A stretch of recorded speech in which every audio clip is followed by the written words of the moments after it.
Assalamualaikum and warmest greetings, everyone. Welcome back. This is the fifth session on the lecture and examples explaining the application of Mfrs 138 Intangible Asset. And in this session, we're going to focus on other internally generated intangible asset, which is giving focus specifically to research and development.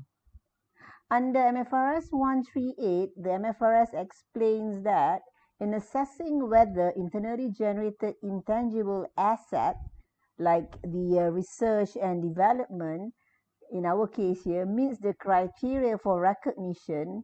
When I say criteria for recognition, means to be recognized as an intangible asset or to be capitalized as an asset, the entity shall classify those expenditure into research phase and development phase. So there should be some research phase and development phase.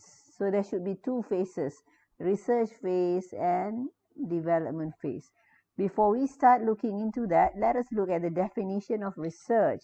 Research, according to Mfrs, paragraph 8, it is actually about original and planned investigation that is undertaken by a company with the prospect of gaining new scientific knowledge or technical knowledge, not only knowledge, but also trying to understand things better.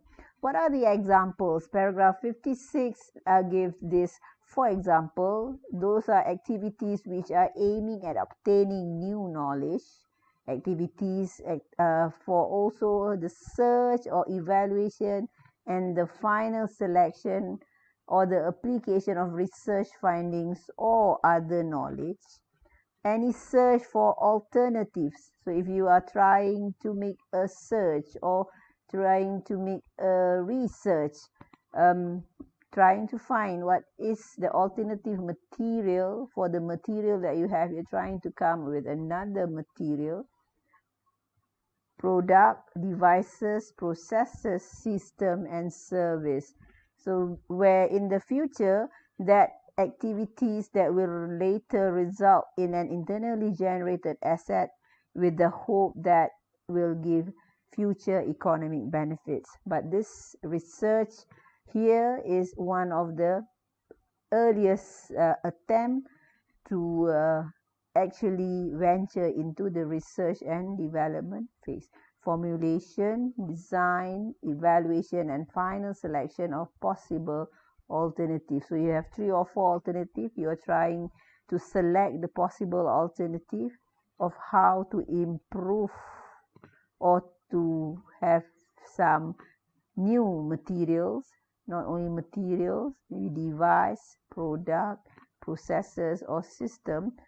The selection of that alternative before you proceed further, the formulation of that design or evaluation or final selection, that is also part of example of research. And in terms of accounting treatment for research, if there is a research cost or research expenditure, the Mfrs does not allow that to be recognized as an asset. So no recognition as an asset. There is no intangible asset arising from research phase of an internal project that is undertaken by the reporting entity. Whatever research expenditure that incurred by the company during the research phase is said not to be able to demonstrate the future economic benefit. It is not yet probable. The word is probable, and therefore all the costs incurred during the research phase must be expensed off to the profit or loss when incurred. So there is no recognition as an asset for the research costs, research expenditure. We move on to the development expenditure or development costs.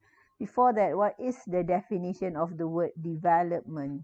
Development in the MFRS 138 is the application of the research findings. So after those research work, you finally get your research findings, and now you are, or maybe whatever new knowledge that you get, now you are going to apply that knowledge to plan or design for the production of that new or improved material, substantially improved material. Either that is a material, device, product, processes, system, or service before the start of the commercial production. When you have started the commercial production or you have started using it, that's the end of the development phase. You have come with that product. So what are the examples? These are the examples given in paragraph 59. Design, construction, testing of pre-production. So there is a testing cost during the pre-production. These are part of development expenditure. Prototypes has been developed, models or maybe just miniature models were being developed. Design of tools, jigs, molds, dies, which involve new technology. That is in the development phase. Those costs incurred is development expenditure. Design or construction or operation of a pilot plant that is not yet a scale which are economically feasible, right, of for commercial production. That process of designing which is not yet feasible for commercial production, just during the testing process before that is being launched for commercial production, that is still under development phase. That is, let's say the testing is still being done, not yet approved by whatever authorities. These are still within the development phase. Design, construction, testing of a chosen alternative for a new improved material. Or if you come up with a device, product, process, systems, or services. These are the example of the stage which come under development cost, where devices has been developed, product has been developed, or maybe process has been improved, system has been established, or a services has now been improved, but somehow that is not yet economically feasible for commercial production. So that still has not yet been made available for commercial production. That is still in the development phase. Okay, under MFRS 138, it has given some guidelines regarding what to be done with the development costs. So any intangible asset that may arise from the development or that is specifically during the development phase shall only be recognized as an asset if and only if the entity, the company, the reporting entity, can demonstrate all of this capitalization criteria. Here there are 6 criteria. If all of the criteria has been met, the criteria as per paragraph 57, then only it can be capitalized as an asset or can be recognized as an intangible asset. So if you have the 6 criteria here, you have the 6 criteria. If let's say you have 6 out of 6 has been met, we will look into the criteria. This will be an intangible asset. If you just have less than 6 out of 6, meaning that you have 5 out of 6 or maybe 4 out of 6 or maybe just 3 out of 6, this is not an intangible asset, but this will be expense off. So it will depend whether do you capitalize or do you expense off. For whatever things that has not fulfilled the 6 criteria, that will be expense off. For those that have met all the criteria, 6 criteria, this will be capitalized as an intangible asset and shown in the statement of financial position. What are those criteria? Number 1, it says the company has its ability either to use or to sell it. So I put the word the letter S there. If they have developed it, they have the ability to either use it, or there is a buyer that would like to buy that intangible asset, let's say a software. And second one is the ability to measure reliably the expenditure attributable during development phase. So if there are the development expenditure incurred, that has to be able, in terms of the measurement, should be reliably measured. So this is E, right? So expenditure. Next is there is an intention to complete. There is a support by the management. If that is the project of a company, there is also the support by the authority, the support by, perhaps if it's related to the project of developing a vaccine, for example.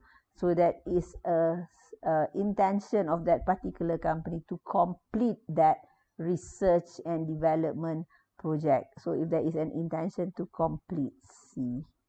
And then there is a technical feasibility. So the project is going to be feasible, meaning that it is actually feasible to be able to come out with the vaccine, if you talk about the vaccine for, let's say, COVID-19, right? So it is technically feasible. It is technically feasible that there will be a cure. It is also going to be available for use or sale. So now, if that will be available for use or sale, that is considered as technically feasible T. Next is that how we would be able to generate future economic benefits.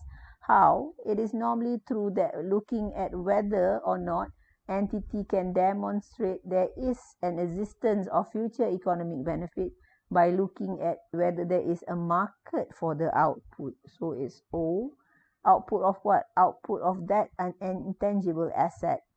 Either it is the output, right, can be used by the company itself internally, or that is also the usefulness of the intangible asset itself. So there is a market, or the output is actually not only for itself but also can be used as well, not for the company, but it can also bring more usefulness to others. Next is the availability of adequate or technical. There is a technical, financial, and other resources. You have the budget to proceed with the project. So the resources is there. So you have the technical expertise. You have the, let's say if the technical expertise is not there, you can import the expertise. If you need a scientist, you can have the scientists work with the company to complete the project.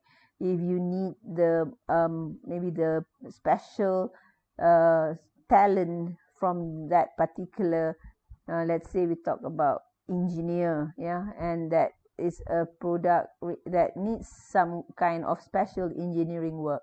So you can also hire and has the person to complete the development, and so that it can be able to be used or sell in the future. So sector, those are the six letter that will give you the acronym sector. So remember sector, and remember you cannot just have SEC, but you must have the whole thing, SECTOR.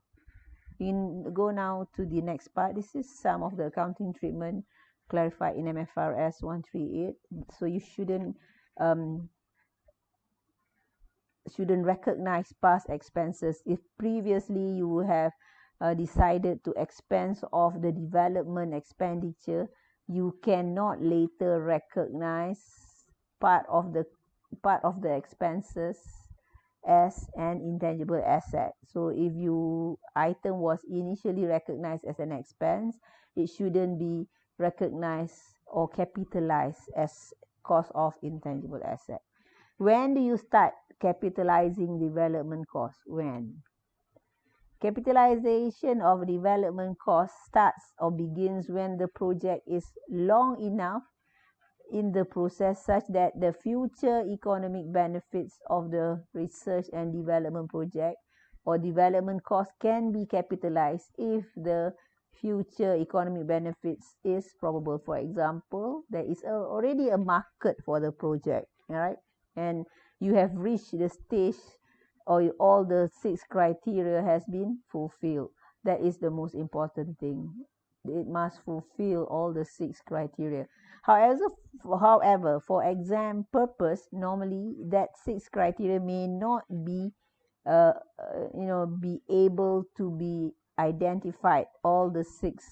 And normally the keyword like economically feasible, economically viable, or the project is deemed to be successful is said to be able to show an indicator that all 6 capitalization criteria is met.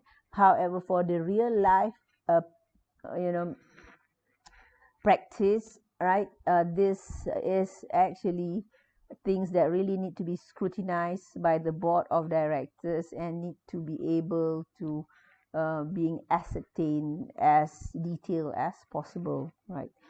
Expenditure, if you are, next one is about the expenditure research phase or development phase. If you are not sure or the company is not sure whether to allocate the expenditure, should be in the research phase or should it be in the development phase? If you cannot distinguish expenditure of, let's say, 100,000, should it be in research phase or should it be in development phase? You're not sure. But your view is to create an intangible asset, let's say to come with a software. So that expenditure that you cannot decide whether should that be incurred in research or development, Mfrs provide that the expenditure should be treated as expenditure in the research phase, and if that is the case, it will be expense of in the profit or loss as incurred. So it will not be capitalized.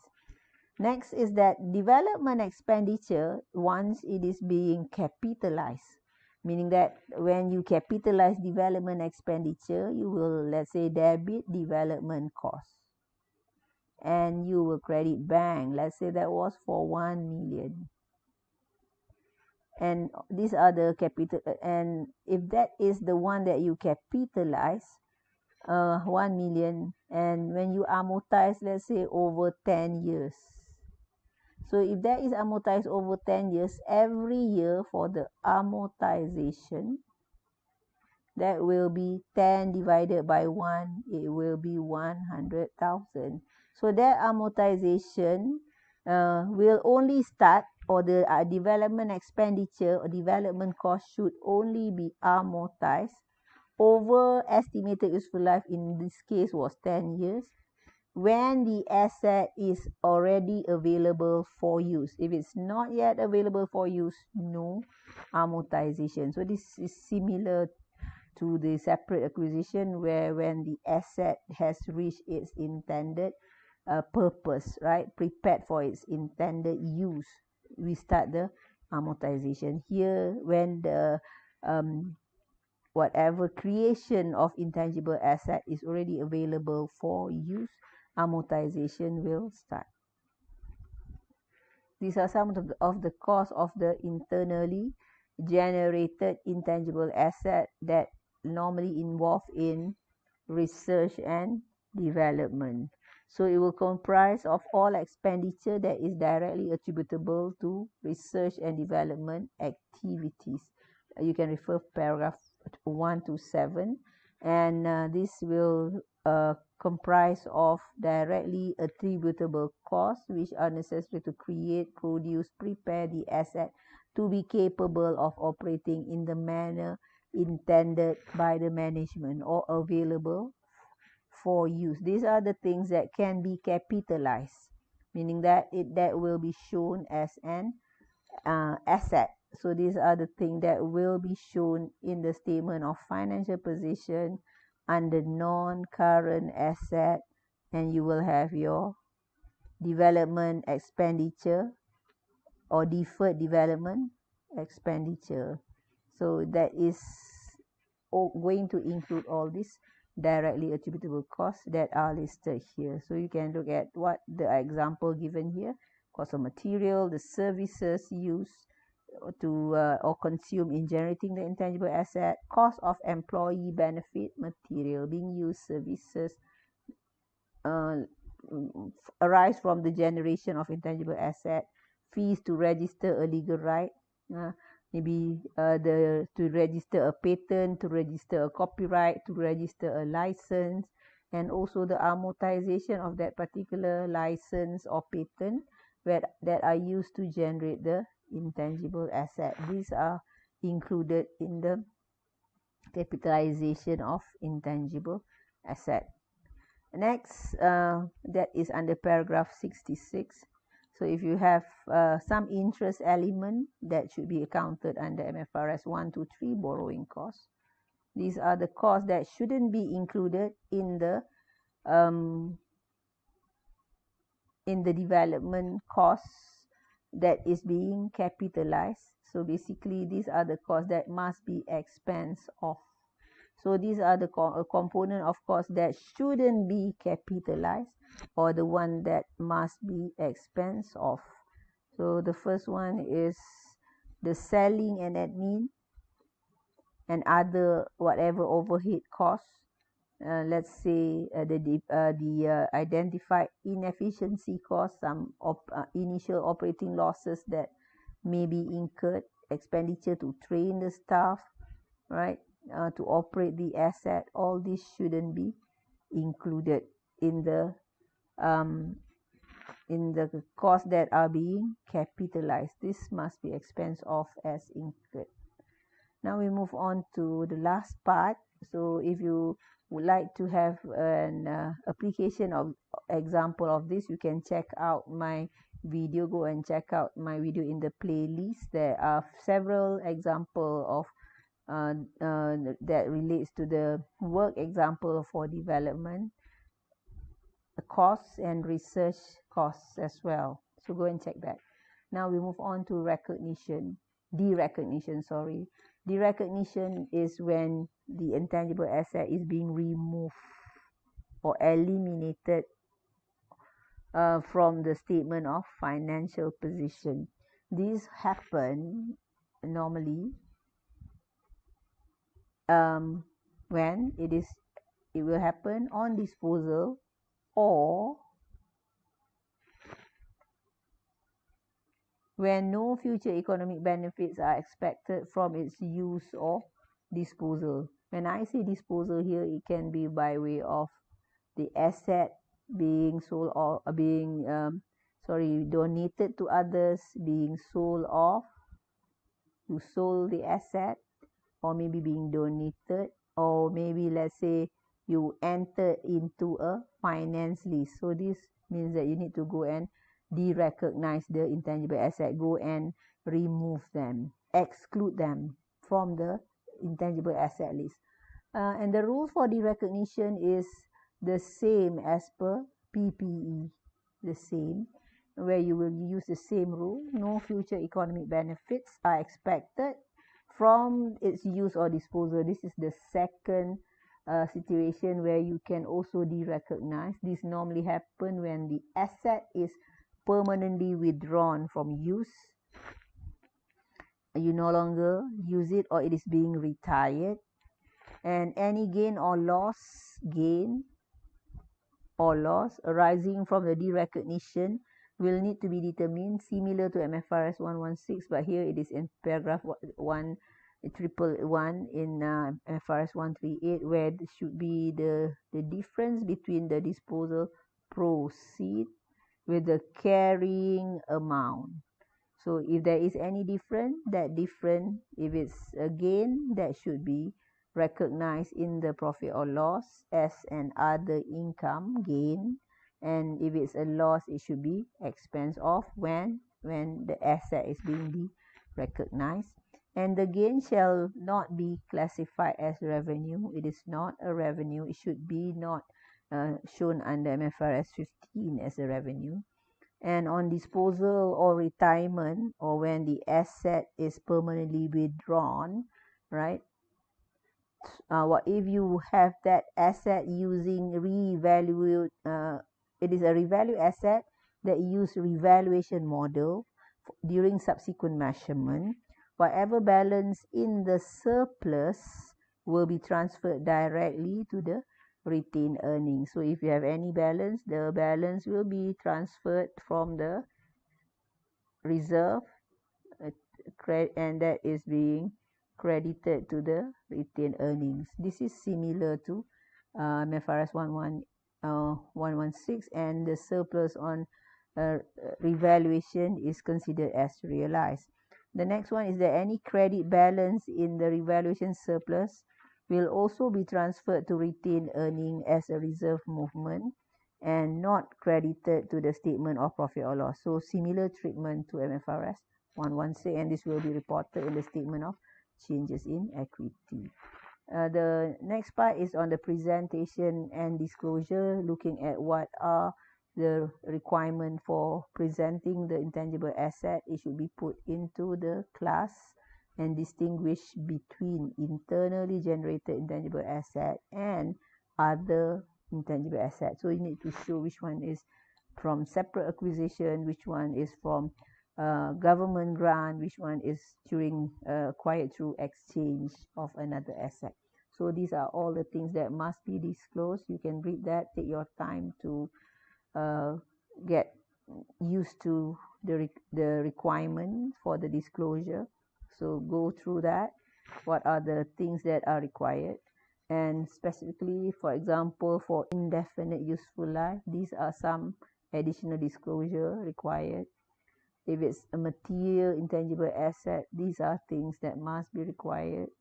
And if you acquire by way of government grant, you need to mention if it's initially recognized at fair value, and what are the fair values that were being initially recognized, what are their carrying amounts, and whether or not they are measured using cost model or revaluation model. So that is about the presentation and disclosure. Thank you for watching. That marks the end of the topic, and go and practice more to understand the application of it.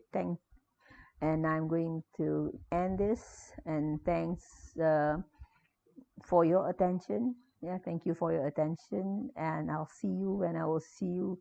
With that, Assalamualaikum and bye bye.